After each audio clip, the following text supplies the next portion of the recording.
They said that Adeline and Silas had lost their minds. In a small town where everyone knew everyone, the elderly couple had become the subject of jokes at Sunday dinners. Why? Because they had just spent their last $3 on a structure that couldn't even be called a house. It was a tiny shack covered in ivy and forgotten by time.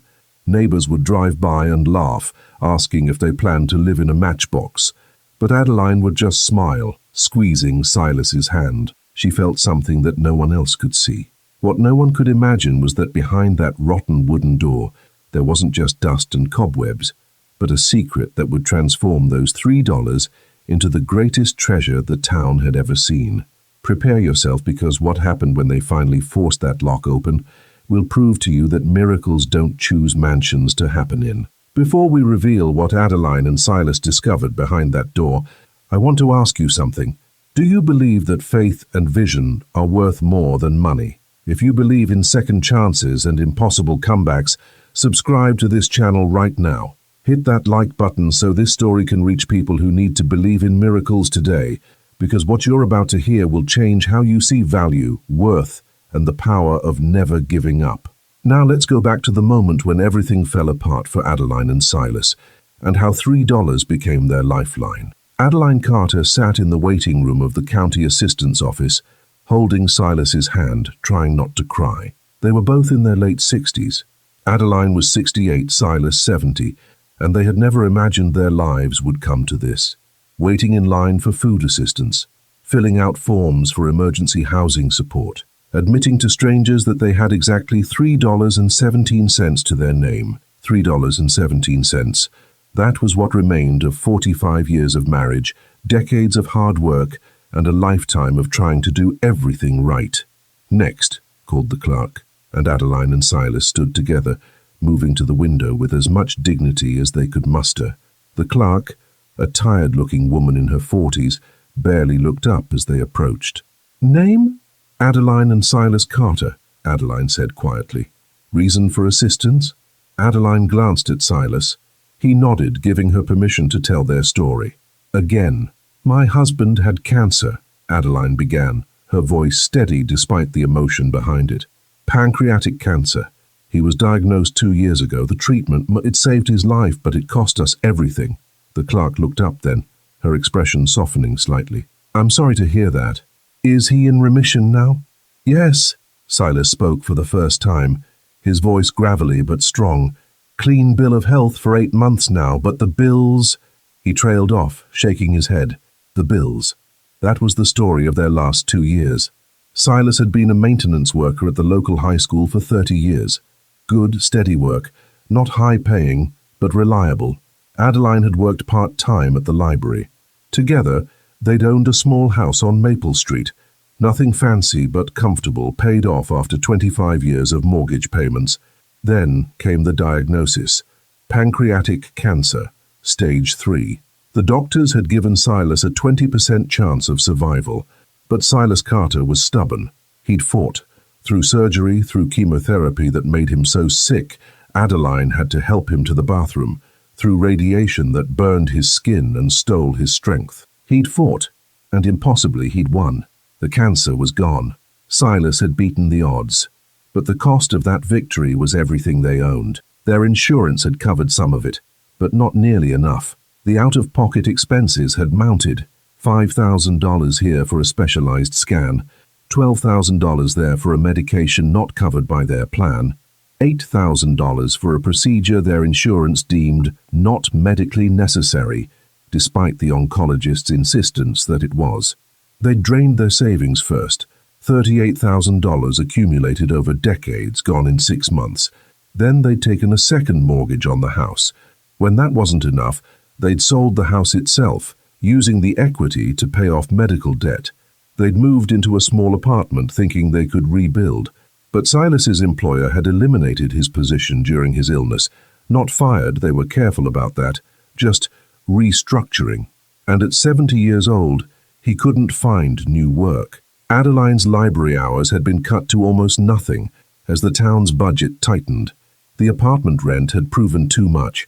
They'd fallen behind, then further behind. Last month, they'd been evicted. For the past 3 weeks, they'd been sleeping in their car. A 1998 Honda Accord with 230,000 miles on it, the only possession they had left besides the clothes they wore and a few boxes of belongings. "I see," the clerk said, typing information into her computer. "And current assets?" Adeline pulled out her wallet and opened it, showing the bills inside. 3 ones and some change. $3.17. The clerk's expression showed pity now, which somehow hurt worse than contempt would have. "All right, I can process an application for emergency food assistance, and I can put you on the waiting list for subsidized housing, but I need to tell you honestly, that waiting list is usually 6 to 8 months long." "We don't have 6 to 8 months," Silas said quietly. "We don't even have 6 to 8 days. It's November. Vermont winter in a car." He didn't finish the sentence. He didn't have to. The clerk looked uncomfortable. "There's a shelter on—" "We tried," Adeline interrupted gently. "They're full. They told us to come back in a week and see if space opened up. A week in their car as temperatures dropped below freezing at night." Adeline had already developed a cough that worried Silas. They were too old for this. Their bodies couldn't handle it. The clerk printed out some forms. "These are for the food assistance program. Take them to the community center on 5th Street. They can give you up to 3 days' worth of groceries. And here's a list of resources. Churches that sometimes help with emergency situations. Organizations that assist seniors." Adeline took the papers with a quiet, "Thank you," and she and Silas left the office. Outside, the November air was cold and grey. Silas put his arm around Adeline's shoulders as they walked slowly toward their car. "We'll figure it out," he said, though his voice lacked conviction. "I know," Adeline replied, squeezing his hand. "We always do." But privately, she wasn't sure. They were 68 and 70 years old, homeless, nearly penniless, and running out of options. Silas's health was good now, thank God, but they both knew that sleeping in a car through a Vermont winter would destroy that quickly. They reached the Honda and got in. The car smelled like the fast food they'd been eating, the cheapest options they could find. Adeline pulled out the $3 from her wallet and looked at it. "We should get gas," Silas said. "We're almost on empty." "We should eat," Adeline countered. They sat in silence for a moment, facing the impossible math of poverty. $3 could buy gas or food, but not both, and they needed both. Silas started the car. It coughed to life reluctantly and pulled out of the parking lot. "Let's drive around a bit. Maybe we'll see something." It was as good a plan as any. They drove slowly through Riverside, Vermont, the town they'd called home for 40 years. A town of 4,000 people, where everyone knew everyone, where your reputation mattered, where your word was your bond. A town that had watched their fall from respectability to destitution with a mixture of pity and schadenfreude. They drove past the library where Adeline had worked, past the high school where Silas had maintained the grounds and fixed broken lockers and been thanked by grateful students for 30 years, past the little house on Maple Street that had been theirs, now belonging to someone else. "There," Adeline said suddenly, pointing. Silas slowed the car. "What?" "That sign. Pull over." Silas pulled to the curb and they both looked at the handwritten sign taped to a telephone pole. "Estate sale. Everything must go, including property structures. Saturday 10 a.m., 4 p.m. cash only." An address was listed at the bottom. "It's today," Adeline said, checking her watch. It was just after 2 o'clock. "We could go look." "Addie, we have $3. "I know," she said, "but maybe let's just look, please." Something in her voice made Silas nod. He programmed the address into the ancient GPS they'd gotten at a yard sale years ago, and they drove. The estate sale was at the edge of town, a farmhouse that had belonged to old man Jenkins, who died 6 months ago with no heirs. The yard was full of people picking through furniture, dishes, tools, and various debris of a life lived. Adeline and Silas got out of the car and walked slowly through the sale, not touching anything, just looking. Everything was priced far beyond their means. A chair, $25. A lamp, $15. A box of books, $8. They were about to leave when Adeline noticed something, a smaller sign, handwritten and stuck to a tree away from the main sale. "Unwanted structures. Small outbuilding on back corner of property. Not maintained. sold as his $5 or best offer. Silas, Adeline whispered, grabbing his arm. Look. They walked toward the back of the property, past the main farmhouse, past a barn and a shed, to the very back corner where the property line met thick woods. There, almost invisible beneath a blanket of wild ivy, honeysuckle and years of neglect, was a tiny structure. It was small, impossibly small, maybe 10 feet by 10 feet if that. The walls were old wood, grey with age and weathering. What little could be seen of the roof beneath the vegetation looked like it might collapse at any moment. One small window was broken, the other so covered in grime it was opaque. It looked like it had been forgotten for decades. A man approached them, late 50s, wearing stained work clothes, the estate sale manager. "You folks interested in that thing?" he asked, sounding surprised. "What is it?" Adeline asked. "Hell if I know," the man said. "Been there since before Jenkins bought the place, and that was 40 years ago. He never used it. Just let it go to seed. I'm supposed to get rid of everything, so—" He shrugged. "Sign says $5, but honestly, if you've got $3, it's yours. I just need it gone." Silas looked at Adeline. "Addie, we can't live in that. It's shelter," Adeline said quietly. She turned to the manager. "We'll take it." The estate sale manager looked at Adeline like she'd just spoken in tongues.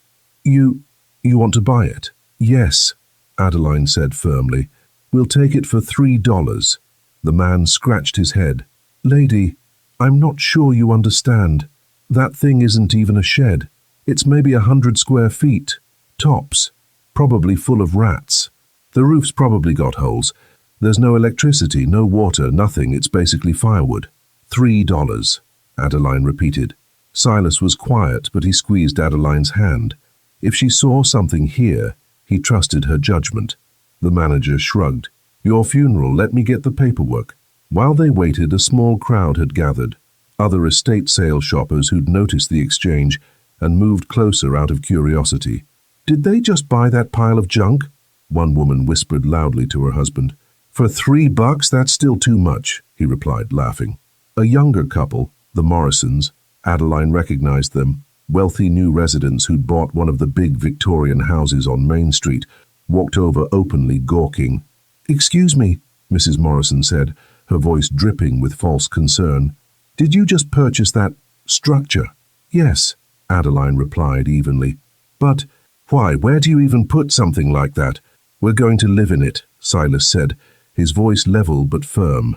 The silence that followed was broken by barely suppressed laughter from several people. "Live in it?" Mr. Morrison said, not even trying to hide his amusement. "That's not a house, that's a matchbox. A large dog wouldn't fit in there comfortably." "Mind your business," Silas said quietly, but the Morrisons had already turned away, laughing. The estate sale manager returned with a handwritten bill of sale and a key, old, rusty, bent slightly, looking like it might not even work. "Sign here. And here. And I need to see the $3. Adeline pulled out their last bills and handed them over. $3. All they had in the world, exchanged for a tiny shack covered in vines that nobody else wanted. The manager counted the money, gave them the bill of sale and the key, and shook his head. "It's all yours. God help you." As Adeline and Silas walked back toward their car, they could hear the whispers and laughter following them. Did they really just spend their last money on that? "I heard they've been living in their car. Maybe they thought anything's better than nothing. Poor souls. They must be desperate. Or crazy, probably crazy." Adeline held her head high, her hand in Silas's, and kept walking. They got in their car and sat for a moment in silence. "Addie," Silas finally said, "we just spent our last $3 on a shack that might not even be structurally sound." "I know. We have no money for gas, no money for food, and no idea if that thing is even habitable." "I know. So why did we do it?" Adeline turned to look at him, and Silas saw something in her eyes he hadn't seen in months. "Hope. Because," she said softly, "when I looked at that structure, I didn't see junk. I saw something else. I don't know what yet, but I felt it. Here." She pressed her hand to her heart. "I felt like this was meant to be ours." Silas studied his wife's face. They'd been married for 45 years. He knew when she was guessing and when she knew something. This was the latter. "Okay," he said. Then let's go see our new home. They drove back to the Honda, which was still parked by the farmhouse. The estate sale was winding down, people loading up their bargains and leaving. Adeline and Silas sat in their car, looking at the bill of sale. According to the paperwork, the structure was located on the back corner of the Jenkins property, but the fine print indicated that the actual land underneath it, about 500 square feet, was being sold with the structure. They now owned a tiny parcel of land at the edge of the old Jenkins farm. "We own land," Silas said, a slight smile creeping onto his face despite everything. "For the first time in 2 years, we own property." "We own a home," Adeline corrected. They waited until the estate sale had closed and everyone had left. Then, as the sun began to set, they drove their Honda around the back of the property, navigating carefully over rough ground until they reached the tiny structure. Up close in the fading light, it looked even worse than before. The ivy and honeysuckle covered it so completely that it was hard to tell where vegetation ended and structure began. The wood that was visible had weathered to a silver grey, cracked and splitting in places. The door, barely distinguishable beneath the vines, hung slightly crooked. Silas got out first, then helped Adeline out of the car. They stood together, looking at what they'd just purchased for their last $3. "It's small," Silas said, which was an understatement. "It's ours," Adeline replied. They approached slowly. Silas began pulling away some of the vines from around the door, revealing more of the weathered wood beneath. The structure was indeed tiny, 10 feet by 10 feet, exactly as they'd estimated. The walls were solid wood planking, old but still intact. The roof was covered with ancient shingles, many missing, but the underlying structure seemed to have held. There was one small window on each wall, 4 windows total, all dirty or broken, but at least providing light. Adeline tried the key in the lock. It stuck at first, the mechanism stiff from years of disuse. She jiggled it carefully, and finally, the lock clicked open. The door, swollen from moisture and tangled with vines, wouldn't budge at first. Silas put his shoulder to it and pushed. With a groan of old wood and hinges that hadn't moved in decades, the door swung inward. The smell that hit them was overwhelming. Mold, mildew, decay, and the musty scent of a space that hadn't been aired out in years. Silas pulled out his phone and turned on its flashlight, shining it into the interior. The inside was, as expected, filthy. Dirt and dead leaves covered the floor. Cobwebs hung from every corner. Small animal droppings suggested mice or other creatures had made this their home. But the structure was sound, the walls were solid. The floor was intact, wooden planks that creaked but held when Silas carefully stepped inside. The ceiling was higher than expected, maybe 8 feet, giving the tiny space a surprising sense of height if not width. And there, in the fading light coming through the dirty windows, Adeline saw something that made her heart skip. On the far wall, barely visible beneath years of grime and cobwebs, was something carved into the wood. "Silas," she said, pointing. "Look." He shined his light where she indicated. There, carved deep into the wooden wall, were letters. J.W. 1847. Someone's initials, Silas said. And a date. 1847, Adeline repeated. That's almost 180 years ago. They looked at each other in the dim light. This tiny structure, this pile of junk that everyone had laughed at, was nearly 2 centuries old. And suddenly Adeline's feeling that this was meant to be theirs seemed less like desperation and more like destiny. The next morning, Adeline and Silas returned to their new property with supplies they'd scraped together. A broom they'd found in a dumpster behind a hardware store, some garbage bags, and a bottle of water they'd refilled from a public fountain. It wasn't much, but it was what they had. They'd spent the night in their Honda again, parked discreetly behind a gas station. Both had slept poorly, cold and uncomfortable, but excited about what the new day would bring. As they pulled up to the tiny structure in the morning light, they could see it more clearly, and it looked, if possible, even worse than it had the day before.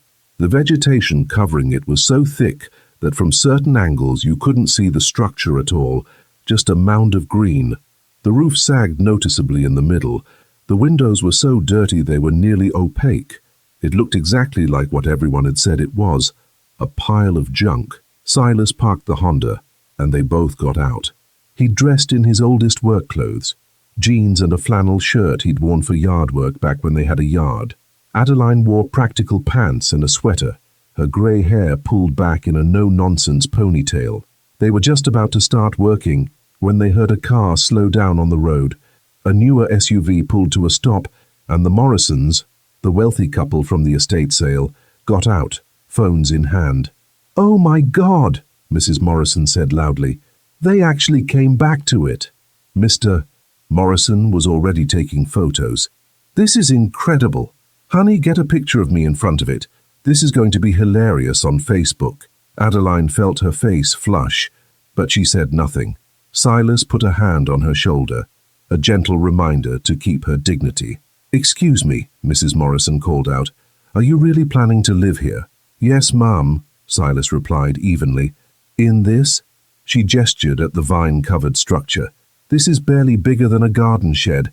How could two people possibly—" "We'll manage," Adeline interrupted firmly. "Thank you for your concern." "Concern?" Mr. Morrison laughed. "We're not concerned. We're just amazed. This is the most ridiculous thing I've ever seen." He took several more photos, making sure to get Adeline and Silas in the frame. "Wait until the town sees this. The Carters bought a shack for $3 and think they're homeowners." Mrs. Morrison was already typing on her phone. "I'm posting this right now. Riverside, Vermont. What not to do, you can't make this up." Silas felt his jaw tighten, but Adeline squeezed his hand. "Let them," she whispered. "It doesn't matter." But it did matter, because over the next hour, as Adeline and Silas began the work of clearing vines and starting to clean their tiny new home, more cars slowed down, more people stopped to stare and take photos. More comments were made, some just loud enough to hear. "Did you see the Carters bought that old shed? $3 for that pile of sticks. More money than sense. I heard they're going to live in it. Can you imagine? At their age, too. It's sad, really. Sad? It's pathetic." By mid-morning, Silas was pulling vines from the walls while Adeline swept out the interior, and a small crowd had actually gathered on the road, maybe a dozen people all watching, many recording video on their phones. It was humiliating in a way that cut deeper than poverty itself. Poverty was private. This was public spectacle. "Silas," one of the onlookers called out, a man named Dale Pritchard, who Silas had worked with years ago. "You need help, buddy? You can't seriously think that thing is livable." "We'll make it work," Silas called back, not stopping his work. "Come on, man, be reasonable. You two should go to the shelter, apply for senior housing, anything but this. This is crazy." "Mind your business, Dale," Silas replied, his patience wearing thin. "I'm trying to help." "Then leave us alone." Dale shook his head and got back in his car, but not before taking one more photo. Adeline, inside the tiny structure, felt tears prick her eyes. Not because of the mockery she'd endured worse, but because she could see how much this was hurting Silas, how his shoulders had tensed, how his movements had become more aggressive as he ripped vines away. He'd been the town's maintenance man for 30 years. He'd helped so many of these people, fixed their children's lockers, cleared snow from the school parking lot so they could drop their kids off safely. And now they were treating him like a circus attraction. She stepped outside. "Silas, let's take a break." "I'm fine." "Silas." He stopped, the bundle of vines in his hands, and looked at her. His eyes were bright with unshed tears of frustration and shame. "I'm sorry," he said quietly. "I'm sorry I couldn't give you better than this." Adeline walked over and took his face in her hands. "You beat cancer. You're alive. You're here with me. Everything else is just details." "Details?" He laughed bitterly. "Addie, we're living in a shack that people are literally photographing to laugh at. For now," she said. "But I still feel it, Silas. I still feel like this place is special, like we're supposed to be here. Trust me. Please." He looked into her eyes and saw the certainty there. "Okay," he said. "Okay, but I'm going to need you to be right about this, because I can't take much more humiliation." "I'm right," Adeline said, with a confidence she hoped she actually possessed. "I promise." They went back to work, ignoring the remaining onlookers, until finally people got bored and left. By late afternoon, they'd cleared most of the vines from the exterior, revealing the full structure. It was tiny, yes, weathered and old, absolutely, but it was also solidly built, with careful craftsmanship visible in the joinery and the way the boards had been fitted together. Inside, Adeline had swept out years of debris, revealing a wooden floor that was surprisingly intact beneath the grime. The walls, once she'd wiped away some of the dirt, showed the same careful construction as the exterior, and there, on the wall with the carved initials, she found something else. "Silas," she called, "come look at this." He came inside, ducking slightly through the low doorway. "What is it?" She pointed to the wall. Beneath the initials, J.W. 1847, there was more carving, very faint, almost worn away, but still readable if you knew what to look for. "Foundation stone, first structure." Riverside Silas leaned closer, running his finger over the carved words. "Foundation stone, first structure, Riverside." They looked at each other. "Addie," Silas said slowly, "are you thinking what I'm thinking?" "This building," Adeline whispered, "might be the first structure built in Riverside. The foundation of the town, from 1847, Silas added. "Before Vermont even had a proper railway system through here." "J.W., Adeline said. Who was J.W.? They didn't know yet, but suddenly the mockery of the townspeople seemed less important, because if Adeline was right, if this tiny shack was actually historically significant, then they hadn't bought junk for $3. They'd bought a piece of history, and history, as they were about to discover, was priceless. That night, Silas and Adeline slept in their tiny structure for the first time.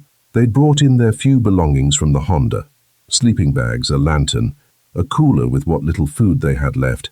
The space was so small that their sleeping bags touched when laid out side by side, taking up most of the floor. But it was shelter, real shelter with a roof and walls, and it was theirs. Adeline lay awake for a while, using her phone's dim light to look at the carved words on the wall. "Foundation stone, first structure, Riverside." "Can't sleep?" Silas asked quietly from beside her. "Thinking," she replied. "Tomorrow I want to go to the town hall, look at records, find out who J.W. was." "Good idea," Silas agreed. "But Addie, even if this building is historically interesting, does that help us? We still have no money, no food, no anything." "I know," she said, "but knowledge is something, and right now, it's all we have to work with." The next morning they walked into town together. It was a 3-mile walk from their property to the town hall, but gas cost money they didn't have. The building that housed both the town hall and the small public library was a brick structure built in the 1920s, sturdy and official-looking. Adeline and Silas walked in, immediately feeling self-conscious about their worn clothes and general appearance of poverty. The librarian at the front desk, a young woman Adeline didn't recognize, looked up as they entered. "Can I help you?" "Yes," Adeline said. "We're looking for historical records about Riverside, specifically from 1847. The librarian's expression changed from polite to interested. "1847? That's very early for this area.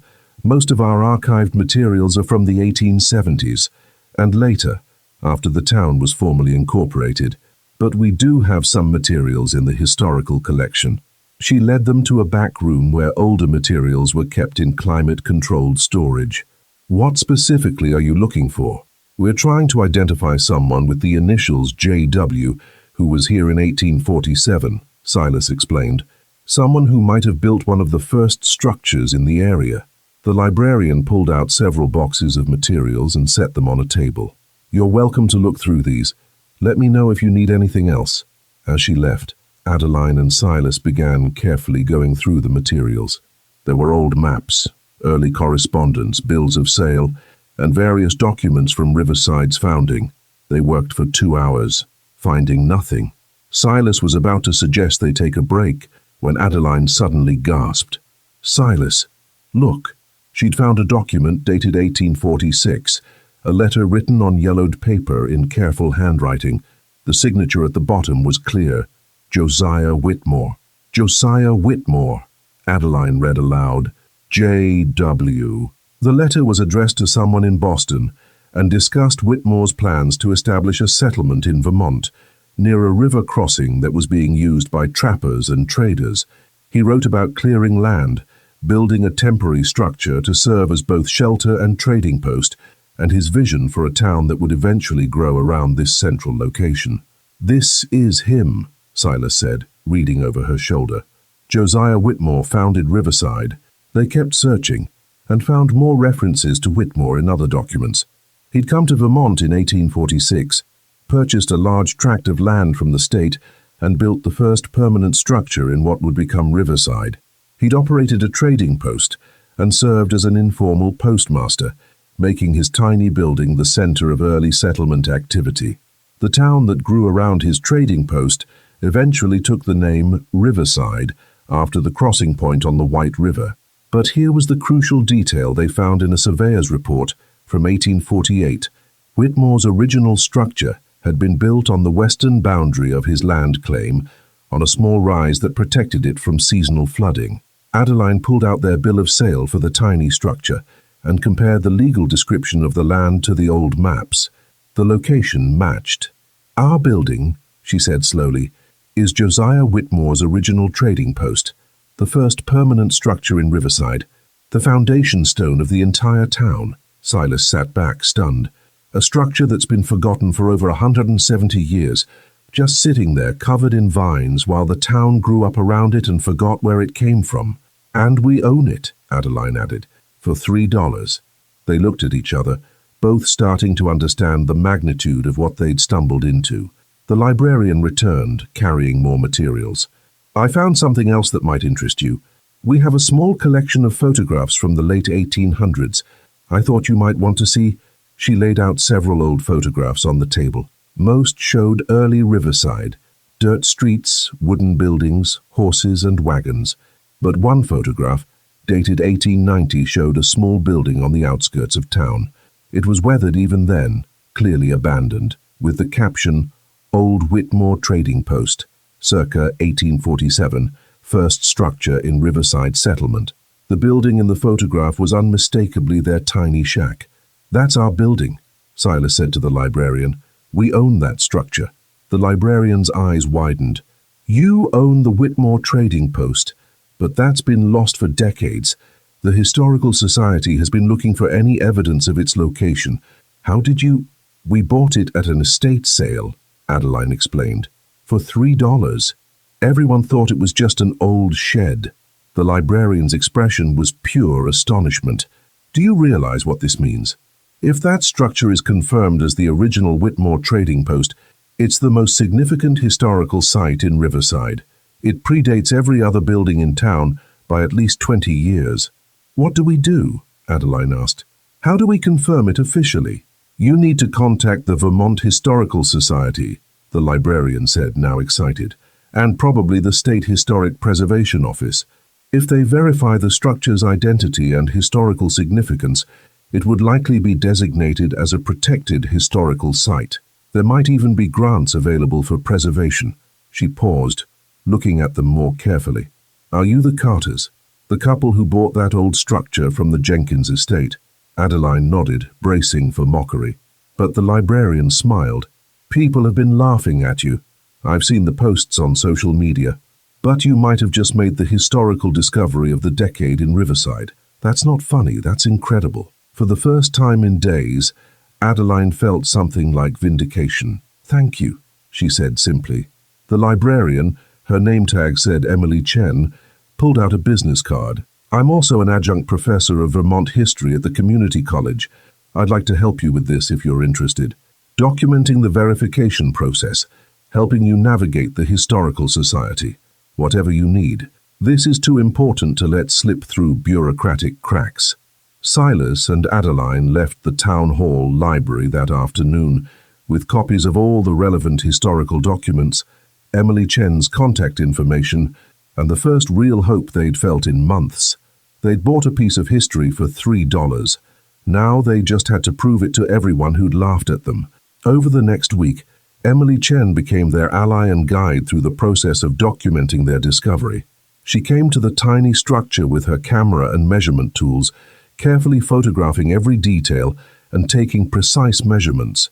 She documented the carved initials and the foundation stone inscription, comparing them to known examples of Josiah Whitmore's handwriting from the historical archives. "It's a match," she said, examining the carvings. "The letter formation, the depth of the cuts, the style, this is definitely Whitmore's work." While Emily worked on the documentation, Silas and Adeline continued cleaning and examining their tiny home. They'd been living in it for a week now, sleeping on the floor in their sleeping bags, but at least they were warm and dry. Food was a challenge. They had no money and no income, but Emily had quietly started bringing them groceries, insisting it was research expenses when they tried to refuse. She wouldn't let them go hungry while they worked on something this important. On the 8th day of their residence, Silas was sweeping the floor, something he did daily, trying to keep their small space clean, when his broom caught on something, a loose floorboard. "Addie," he called, "come here." She came over, and together they examined the board. It looked like all the others, but sat slightly higher, as if it had been removed and replaced many times over the years. Silas carefully pried it up using a screwdriver from his small toolkit. Beneath the board was a cavity about 6 inches deep, running the width of the structure, and in that cavity was a metal box.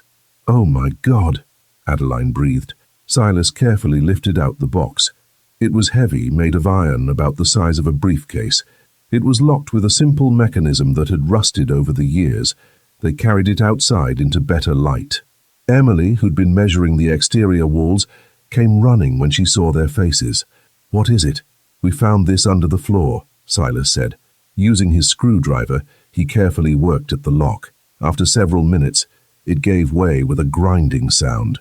Inside the box, protected from moisture by the metal container and its location above the ground, were items that had been waiting 177 years to be found. The first thing they saw was a leather-bound journal, its cover dry and cracked but intact. Adeline lifted it carefully and opened to the first page. Journal of Josiah Whitmore Trading Post, Riverside Settlement, Year of Our Lord, 1847. "His journal," Emily whispered, "a primary source document from the founding of Riverside." Beneath the journal were other items, several maps drawn on heavy paper, showing the early settlement and the surrounding area, a stack of correspondence bound with ribbon, and at the bottom, several official-looking documents with wax seals. Silas carefully lifted out one of the documents and unfolded it.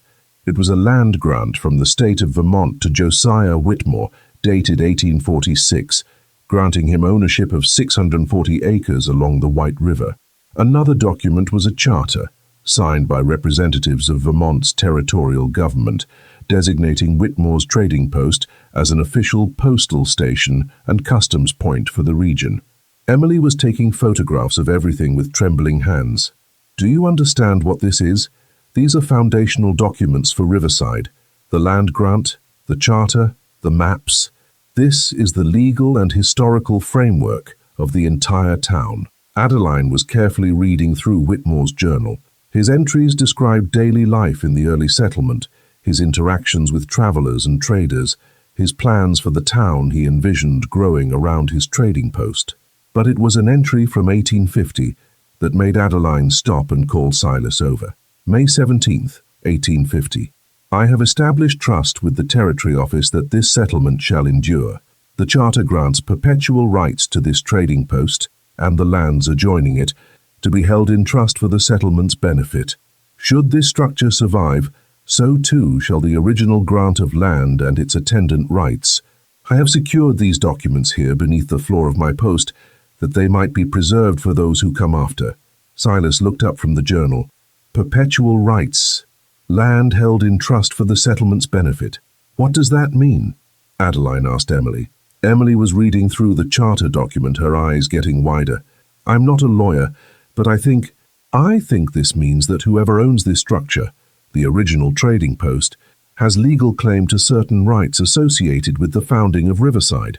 Water rights, possibly. Access rights to certain territories. Maybe even mineral rights, if there are any in the area." She pulled out her phone. "I need to make some calls. This is beyond historical interest. This could have actual legal and financial implications." Over the next several hours, as afternoon became evening, Emily made calls to the Vermont Historical Society, to a professor of property law at UVM, to the State Historic Preservation Office. The responses were consistent. This was a significant discovery that needed immediate professional evaluation. By the next morning, experts began arriving at the tiny structure. First came Dr. Patricia Morrison from the Vermont Historical Society, no relation to the wealthy, mocking Morrisons, thankfully. She was a serious woman in her 60s who spent 4 hours examining the building, the documents, and the journal. "This is authenticated," she said finally. "This is absolutely the Josiah Whitmore trading post, and these documents are genuine period materials. I've seen enough of Whitmore's work to be certain." Next came Professor Andrew Kim, a property law specialist from UVM. He spent hours reading through the land grant and charter documents, making notes and cross-referencing with Vermont legal code. Finally, he sat down with Adeline and Silas outside the tiny structure. "I need to be clear," he said. "I'm not your lawyer, and you should consult one before making any decisions. But based on what I'm seeing in these documents, you have a very strong legal claim to certain historical rights associated with this property." "What kind of rights?" Silas asked. "The charter granted Whitmore's trading post perpetual access to river crossing rights, which would have been valuable for commerce. More significantly, the land grant included mineral rights for the 640 acres, mineral rights that were never specifically transferred when portions of that land were subdivided and sold over the years." He pulled out a modern map of Riverside and overlaid it with Whitmore's original map. A significant portion of modern Riverside sits on what was originally Whitmore's 640 acres. If those mineral rights were never properly transferred, and based on what I'm seeing they weren't, then whoever owns this structure, as Whitmore's legal successor, has claim to those rights. "Are there minerals here worth anything?" Adeline asked. "Probably not," Kim admitted. "Vermont isn't known for valuable mineral deposits, but the legal principle is important. Additionally, there may be other considerations. Historical preservation grants, possibly compensation for water access rights if any are being used commercially. The land itself could be valuable if certain rights attach to it." He leaned back. "I'd estimate you're looking at a legal claim potentially worth several $1,000,000, depending on how various courts might interpret these documents and what exactly can be verified regarding resource rights and land transfers." Adeline and Silas sat in stunned silence. Several $1,000,000 from a $3 purchase that everyone had laughed at.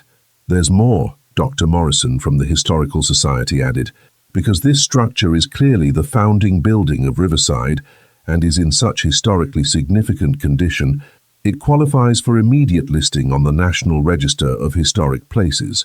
That comes with certain protections, but also certain benefits. There are preservation grants available, substantial ones, and the town of Riverside frankly should be embarrassed that they've let their founding structure sit forgotten and nearly destroyed. There may be civic obligations to support its preservation." Emily Chen, who'd been watching all this unfold, spoke up. "What happens now?" "Now," Professor Kim said, "Mr. and Mrs. Carter need to get a very good lawyer, preferably one who specializes in historic property claims and land rights. Because this is going to get complicated." Adeline looked at Silas. They'd gone from owning nothing but a Honda and $3 to potentially being worth millions, all because Adeline had felt something when she looked at a vine-covered shack that everyone else saw as garbage. "Silas," she said softly, "I told you this place was special." He laughed, a sound of pure relief and vindication.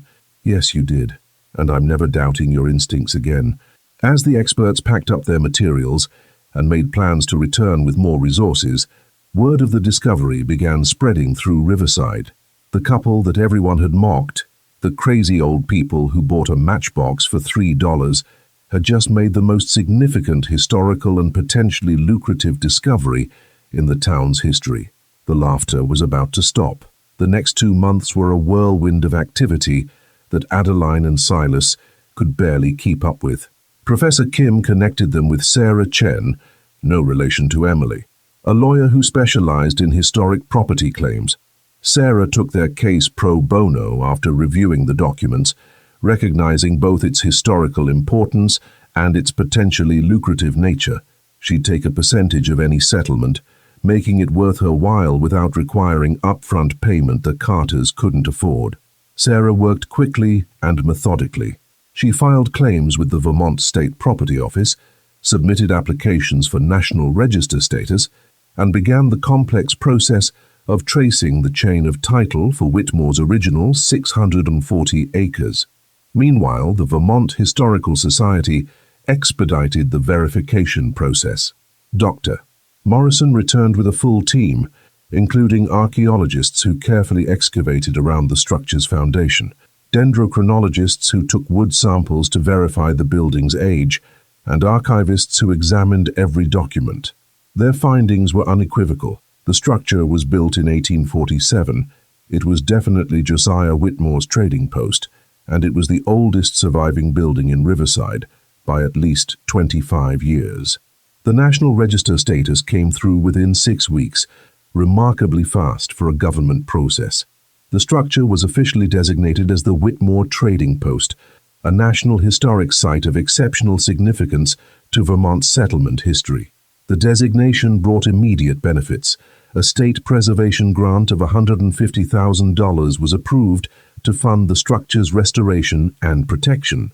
Additionally, the Vermont Historical Society offered to establish an endowment fund to support the site's ongoing maintenance with a suggested contribution from the town of Riverside, which brought up the town's rather awkward position. The town council held an emergency meeting to discuss the situation. How should Riverside respond to this discovery?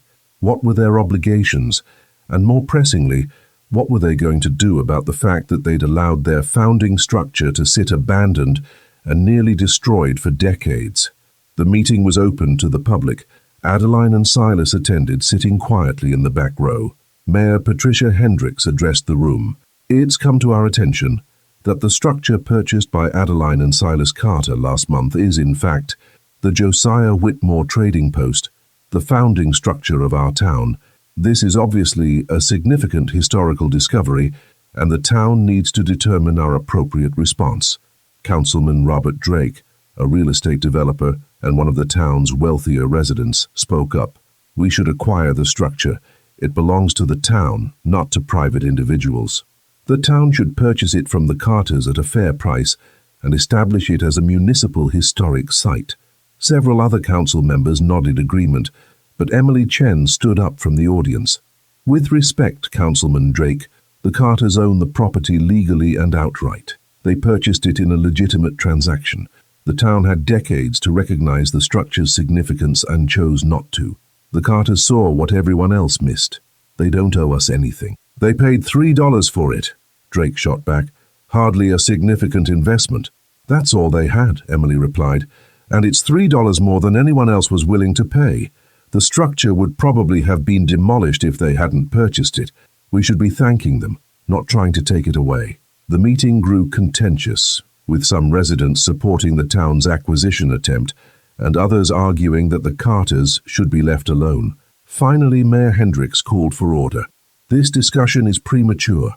The Carters haven't indicated any willingness to sell, and frankly, given how our town has treated them, and I'm aware of the social media posts, the mockery, the photographs taken without permission, I suspect they have little reason to cooperate with us. She looked directly at Adeline and Silas. I apologize on behalf of Riverside for how you've been treated. You made a remarkable discovery, and instead of celebrating it, many of our residents chose to mock you. That was wrong. It was a small gesture, but it meant something to hear. Sarah Chen, their lawyer, provided updates weekly. The property claim investigation was complex but progressing well. She'd traced the subdivision of Whitmore's original 640 acres and found what she'd suspected. The mineral rights had never been properly transferred in multiple transactions over the decades. We have a very strong case, she told them. The mineral rights alone could be worth between $2 and $3 million, depending on how we negotiate. Additionally, there are water access rights that several businesses are currently using without proper authorization. Those could be worth another $500,000 to $800,000 in negotiated settlements. We could be looking at a total settlement of approximately $3 million, she concluded. Maybe more if certain property owners want to purchase clear title to their mineral rights rather than continuing under cloud of title. $3 million.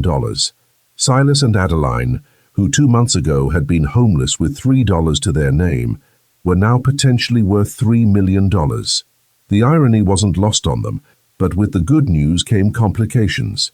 Several property owners in Riverside, whose land sat on Whitmore's original grant, began filing claims, arguing that they'd purchased their land in good faith and shouldn't have to pay for mineral rights that had been implicitly included in their purchases decades ago. The legal battle was shaping up to be lengthy and complex, which is when Adeline made a decision that surprised everyone, including Silas. The town council meeting scheduled for mid-January 2024 was packed.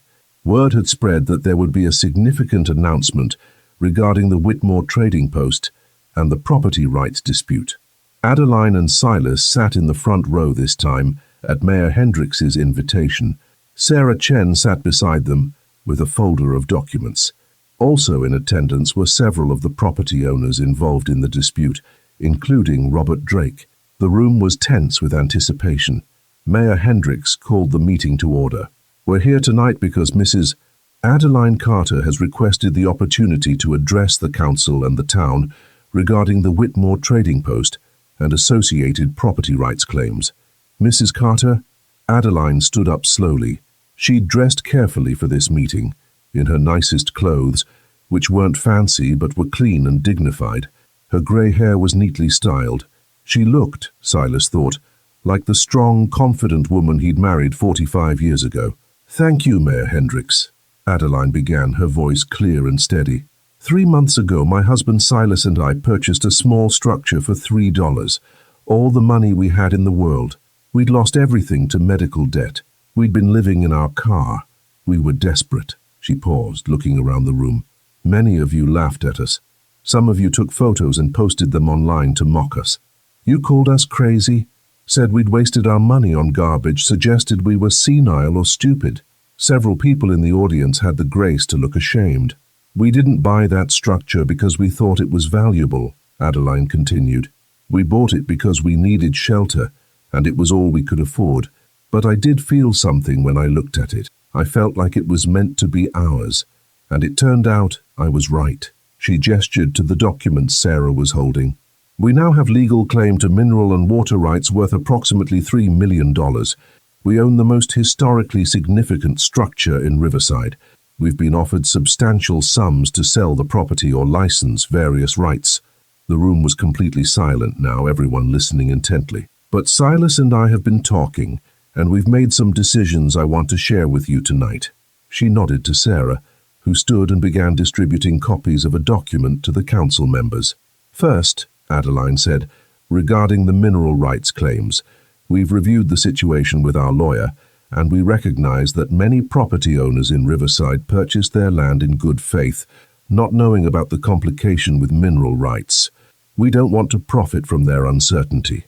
Robert Drake sat forward in surprise. So we're proposing a one-time settlement, Adeline continued. Any property owner who can document that they or their predecessors purchased land within Whitmore's original 640-acre grant can purchase clear title to their mineral rights for a nominal fee, $100 per parcel regardless of size. This clears the title issues and allows everyone to move forward. There were murmurs of surprise throughout the room. Second, Adeline said, regarding the water access rights. We're donating those rights to the town of Riverside in perpetuity, with the stipulation that they be used for public benefit and that no commercial entity can monopolize access. Mayor Hendricks looked stunned. Mrs. Carter, those rights are worth hundreds of thousands of dollars. I know, Adeline replied, but water should belong to everyone. It's not right to profit from something that essential. Third, she continued, regarding the Whitmore Trading Post structure itself. We're not selling it. Instead, we're establishing the Whitmore Foundation, a non-profit organization dedicated to preserving the structure and using it to help others. She pulled out another document. The preservation grant of $150,000 will be used to carefully restore the structure while maintaining its historical integrity.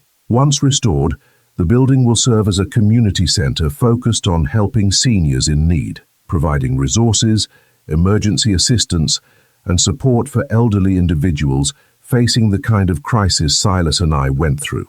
We'll live on the property as caretakers, Silas added, speaking for the first time.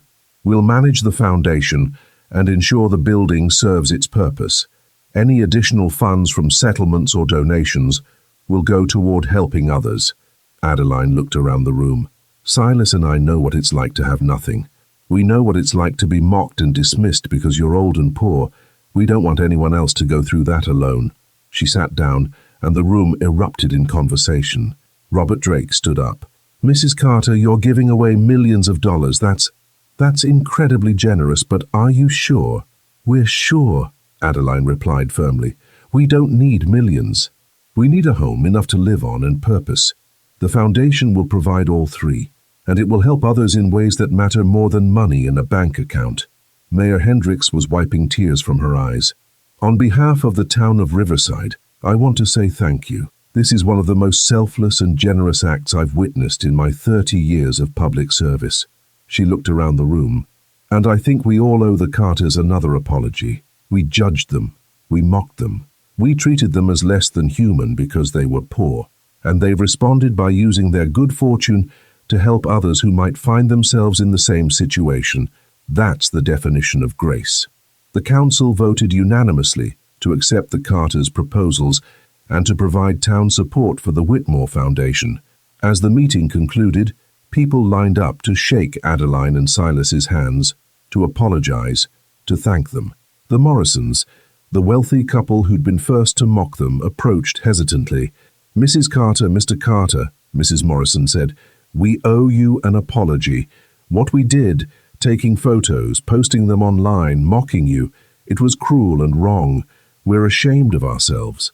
Thank you for saying that, Adeline replied graciously. We forgive you. We'd like to make a donation to your foundation, Mr. Morrison added. If you'll accept it, we want to be part of making this right. We'll accept it, Silas said, and we'll use it to help someone who needs it.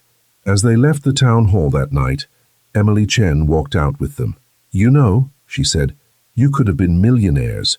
You could have taken the money and moved somewhere warm and lived comfortably for the rest of your lives. We could have, Adeline agreed, but that's not who we are. And honestly, Emily, we're richer now than we would have been with millions in the bank. How so? Emily asked. Adeline squeezed Silas's hand. We have a home. We have purpose. We have the chance to help others. That's worth more than any amount of money. 3 months ago, they'd had $3 and no future. Now they had everything that mattered.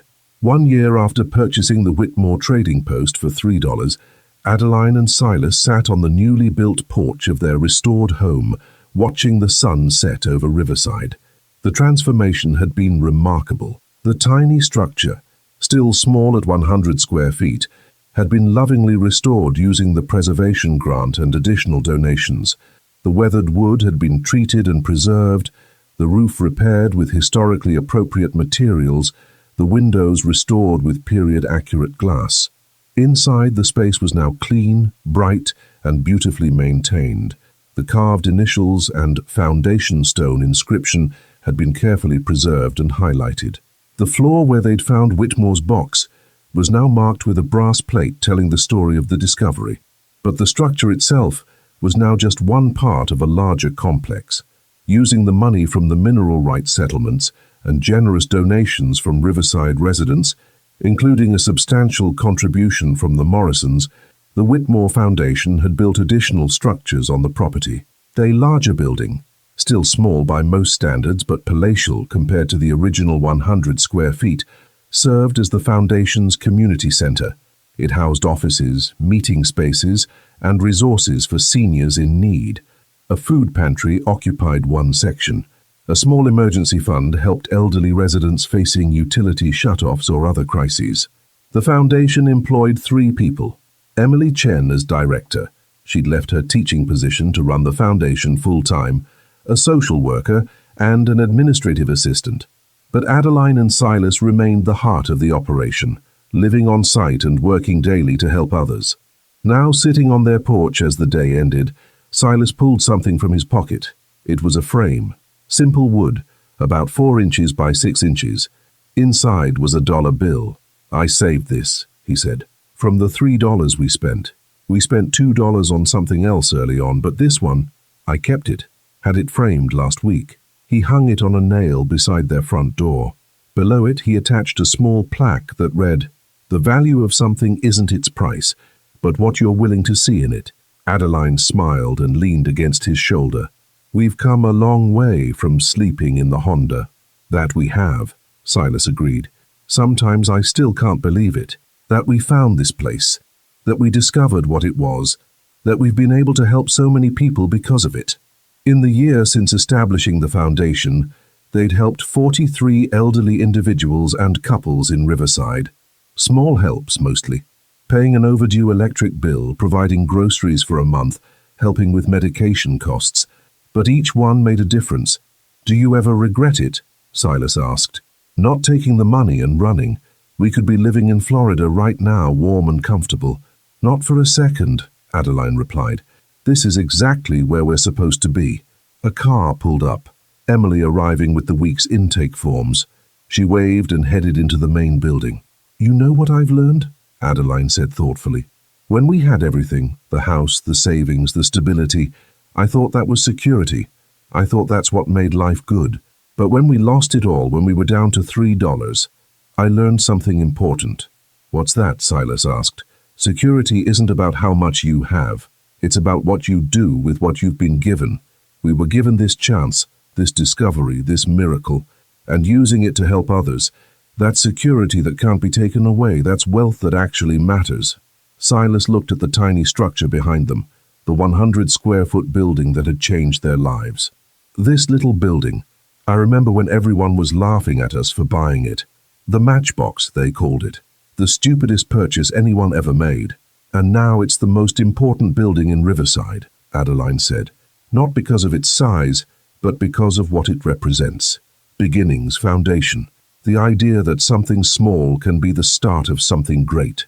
"Like $3, Silas added. "Like $3, Adeline agreed. They sat in comfortable silence as darkness fell and lights came on in the valley below. The town of Riverside spread out before them, all of it built on land that had once belonged to Josiah Whitmore, all of it growing from the seed of the tiny trading post that still stood behind them, a trading post that had been forgotten, dismissed as worthless, covered in vines and left to rot, until 2 people with nothing but $3 and faith had seen what everyone else missed. "Silas," Adeline said softly, "when we die, what do you want to be remembered for?" He thought about it. "Not for the money we could have had. Not for the discovery, really. I want to be remembered for what we did with it, for choosing to help others instead of ourselves." "That's what I want too," Adeline said. "I want people to know that miracles don't choose mansions, that treasures can be found in the most unlikely places. That $3 can change the world if you're brave enough to bet everything on faith." They sat together on their porch as the night grew colder, eventually going inside where it was warm. But before Silas closed the door, he touched the framed dollar bill one more time. $3 had bought them 100 square feet of rotting wood covered in vines. It had also bought them dignity, purpose, security, and the chance to change lives. The town that had mocked them now honored them. The structure that had been called worthless was now priceless. The couple that had been dismissed as crazy was now recognized as wise. All because they'd been willing to see value where everyone else saw garbage. That was the real miracle. Not the money, not the historical significance, not even the foundation they'd built. The miracle was the vision to look at something everyone else had rejected and see possibility, to look at ruins and see restoration, to look at an ending and see a beginning. Adeline and Silas had learned that value isn't determined by price tags or public opinion. Value is determined by belief, by faith, by the willingness to invest everything you have in something you know is right, even when the whole world tells you you're wrong. They'd bet $3, their last $3, on that belief, and they'd won everything that mattered. If Adeline and Silas's story moved you, please subscribe to this channel and turn on notifications. We share powerful true stories every week about faith, second chances, and the miracles that happen when we refuse to give up. Leave a comment below. Have you ever seen value where others saw nothing? Have you bet everything on faith and had it pay off in unexpected ways? Share your story. Someone reading might need the encouragement today. Adeline and Silas Carter's journey teaches us profound truths about value, vision, and the courage to see differently. They teach us that public opinion is meaningless when you know you're right. An entire town mocked them, called them crazy, photographed them as entertainment, but they kept working, kept believing, kept moving forward. Vindication came, but it came because they didn't need it. They already knew their worth. They teach us that poverty doesn't determine value. When you have nothing, society tells you you are nothing. But Adeline and Silas proved that $3 in the hands of people with vision is worth more than millions in the hands of people without it. Most importantly, they teach us that true wealth is measured by what you give, not what you keep. They could have been millionaires. They could have taken the money and lived in luxury. Instead, they chose to use their miracle to create miracles for others. That's not just generosity, that's wisdom. The tiny structure they bought for $3 wasn't just a building, it was a test of whether they could see past surface appearances to underlying truth, a test of whether they could maintain dignity when everyone mocked them, a test of whether, when given extraordinary fortune, they would become extraordinary people. They passed every test. For anyone facing impossible circumstances right now, remember Adeline and Silas. Remember that your last $3 might be the beginning of something incredible if you're brave enough to invest it in faith rather than fear. Remember that what everyone else dismisses as worthless might be priceless if you're willing to look closer, work harder, and believe stronger. Remember that miracles don't choose mansions. They choose the brave, the faithful, the ones who refuse to measure value by price tags. Adeline and Silas bought 100 square feet of rotting wood for $3 while living in their car. 1 year later, they owned a thriving foundation, a restored historical landmark, and the respect of an entire town. Not because they got lucky, because they had vision. The next time you're tempted to judge someone for a decision that seems crazy, remember the Carters. The next time you're tempted to give up because you have nothing left, remember that $3 can change everything. Value isn't determined by what something costs. It's determined by what you're willing to see in it. Thank you for joining us for Adeline and Silas's incredible journey. Share this story with someone who needs to believe that it's never too late, that miracles happen, and that $3 can be enough to change the world. We'll see you in the next story.